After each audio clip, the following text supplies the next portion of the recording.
उत्तर प्रदेश के पीलीभीत से इस वक्त की बड़ी खबर। सरकारी जमीन पर कब्जे का मामला एक बार फिर सुर्खियों में है। राज्य कर्मचारी आवास योजना की भूमि पर अतिक्रमण को लेकर शिकायत ने प्रशासनिक हलकों में हलचल मचा दी है।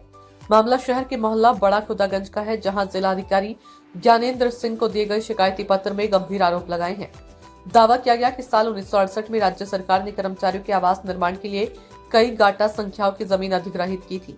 इसी जमीन पर करीब 10 मीटर चौड़ी और 150 मीटर लंबी सड़क और नाली भी बनाई गई थी, लेकिन आरोप है कि समय के साथ भूमाफियाओं ने सरकारी संपत्ति पर कब्जा जमा लिया।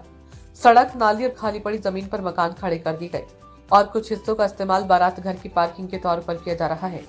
इतना ही नहीं, शिकायतकर्ता का कहना है कि सरकारी विकास कार्यों में भी लगातार बाधा डाली जा रही है।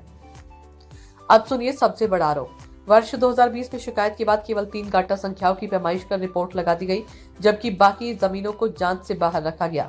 यानी सवाल उठ रहा है कि आखिर पूरी जांच क्यों नहीं हुई। शिकायत में यह भी कहा गया कि विवादित भूमि पर प्रधानमंत्री आवास योजना के तहत एक मकान स्वीकृत कराया गया था।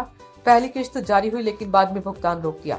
अब उसी जगह पर कारखाना चलने का दावा किया जा रहा है। सूत्रों के मुताबिक पूर्व जिलाधिकारी पुलकित खरे के कार्यालय में हुई जांच में तीनों घाटों पर 9 मकान पीडब्ल्यूडी की जमीन पर बने पाए गए थे। ऐसे में अगर सभी घाटों की निष्पक्ष जांच हुई तो कई और बड़े खुलासे संभव हैं।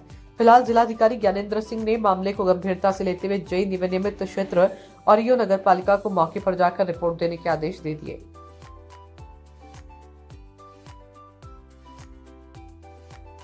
मेरे वार्ड नंबर 8 का एक क्षेत्र है बड़ा खुदागंज, जिसमें आमबाली मजार के सामने से जो रोड अंदर को आ रही है वो काफ़ी जर्जर हालत में थी और नगर पालिका के द्वारा इसका निर्माण कराया जा रहा था। पूरी रोड बन चुकी है और लास्ट में जो थोड़ा सा हिस्सा रह गया तो उसमें एक व्यक्ति हैं हामिद खां, उन्होंने काम रुकवा दिया ये कह करके उनकी प्रॉपर्टी है, जबकि वो ज़मीन पीडब्ल्यूडी की है और इस पर बाकायदा रोड था जो बिजली घर से नकटादाना रोड में जाकर के मिलाया जाता था।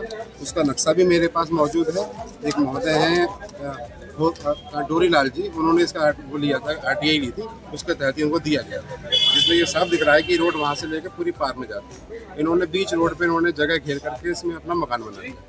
पूर्व की सरकारों में ऐसी संपत्तियों पर बहुत ज़्यादा कब्जे हुए, खास तौर पर समाजवादी सरकार। तत्कालीन डीएम पुलकित खरे ने ये एक बार शिकायत पर लेके हाँ, वो शिकायत भी मेरे द्वारा दी गई थी, जिसमें पुलकित खरे जी ने संज्ञान लिया और तहसील को निर्देशित किया। उसके बाद तहसील के 3 या 4 लेखपालों ने आकर के उसको नपत की थी।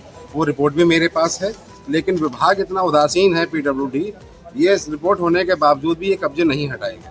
क्या रिपोर्ट में कब्जा दिखाया गया? 7-8 गाटे थे जिनकी नपत होनी थी, लेकिन मात्र 3 गाटों की ही नपत करी गई। उस 3 गाटों में कब्जा निकला था? हाँ, उसमें कब्जा निकला था। इसमें 9 लोगों ने कब्जा कर रखा है। तो क्या कुछ कार्रवाई हुई अभी तक पीडब्ल्यूडी के द्वारा कोई कार्रवाई नहीं हुई और ये 2020 की रिपोर्ट है, 2026 चल रही है, 6 साल होने जा रहे हैं, लेकिन पीडब्ल्यूडी ने इस बात तक कोई संज्ञान नहीं लिया।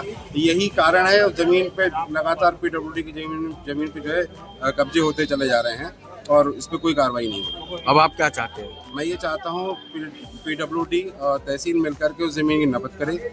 सरकारी जो राजस्व की जो भी ज़मीन है, जितने भी घाटे हैं, सबकी उसमें नपत हो और जिसने भी उस पर कब्जा कर रखा है वो कब्जा तोड़ा जाए।